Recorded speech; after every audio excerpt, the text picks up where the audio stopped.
Gandang araw! Kakaiba yung umaga today. Gloomy at foggy siya. Parang feeling ko, winter na tuloy. Siya nga pala, sa area ng Cali na tinitirahan ko, walang snow.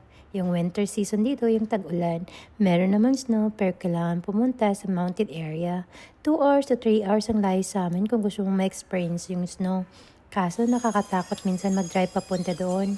Siya nga pala, nagsisipag tanggalan yung tinsel na garland na nilagay ko, kaya napabili ako ng blue tack. Pero ganun pa din, hindi siya dumidikit masyado. Feel na feel ko na talaga yung Pasko, kaya dinala ko na din yung Christmas mugs ko. Makapagkape na nga lang muna. Adik ako mag-collect ng mga Christmas mugs. Meron ako ngayon gustong i-collect. Yung platito tasa ng Ralph Lauren, kaso medyo mahal siya para sa bulsa ko.